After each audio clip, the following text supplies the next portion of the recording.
እኛና ቡናችን ኮፊ አቢሲኒካ ወይም ኮፊ አረቢካ የኢትዮጵያ ሀገር በቀል እጽዋት ነው። ቡና ከዛሬ 1100 ዓመት በፊት የተጠጣባት ብቸኛ ሀገር ኢትዮጵያ ናት። አሁን ባለንበት ዘመን ቡና መጠጣት የስልጣኔ ምልክት በሆነበት የአውሮፓና የአሜሪካ ምድር ህዝቦች ቡናን የቀመሱት ከኛ በእጅጉ 500 ዓመታት አርፍደው ነው። ኮፊ አረቢካ ከጥንት መሰረቱ ታሪኩ ሲገለጥ በደቡብ ምዕራብ ኢትዮጵያ ከፍተኛ አምባዎች ተገኝቶ አድራሻውን ወደ ምስራቃዊ ንፍቀ ክበብ እያሰፋ ሄደ። ቀይ ባህርን በመሻገር ወደ ኤሲያ አህጉር በየመን በኩል ወደ አውሮፓ፣ በጣሊያን በኩል ወደ አሜሪካ፣ በካሪቢያን ደሴት በኩል ወደ ብራዚል ተሻግሮ በዘመናት ምዕራፍ ውስጥ ዓለምን ያጥለቀለቀው ባለ ድንቅ መዓዛው አረንጓዴው ወርቅ የሀገራችን የኢኮኖሚ የጀርባ አጥንት ብቻ ሳይሆን የዓለማችን ምጣኔ ሀብት ዋልታና ማገር ለመሆን በቅቷል። ክቡራትና ክቡራን የቡጠማ አባላት የቡናን ግኝት በተመለከተ በርካታ አፈ ታሪኮች ያሉ ሲሆን ከነዚያ ውስጥ አንዱ ካልዴ የተባለው እረኛ ያስታውሰናል። የካልዴ ታሪክ የተለያዩ አፈ ታሪካዊ ይዘቶች ባላቸው ተራኪዎች ተነግሯል።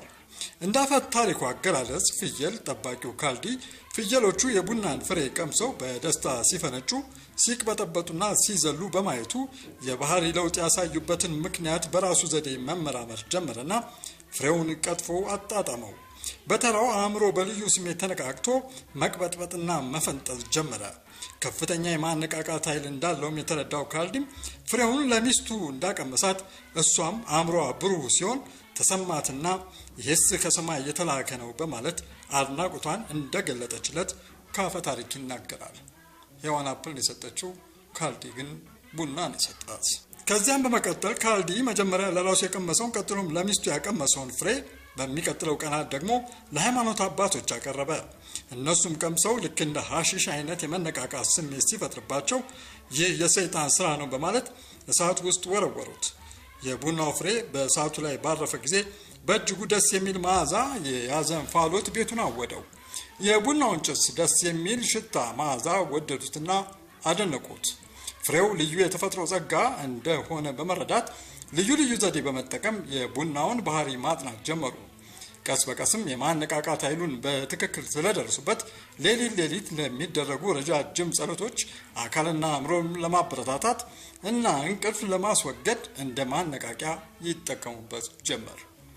የካልዲ ፍየሎች የቡናውን ፍሬ ከቀመሱ በኋላ ልክ እንደ ካንጋሩ በኋላ እግሮቻቸው ቆመው የፊት እግሮቻቸውን እንደ እጅ እያወራጩ አንገታቸውን አስግገው እየተቅበጠበጡ ዝላይና ጭፈራ መሰል ፈንጠዝያ በማሳየታቸውና በቡና ታሪክ ተመራማሪዎች ዘ ዳንሲንግ ጎስ የሚል ስያሜ ተሰጣቸው።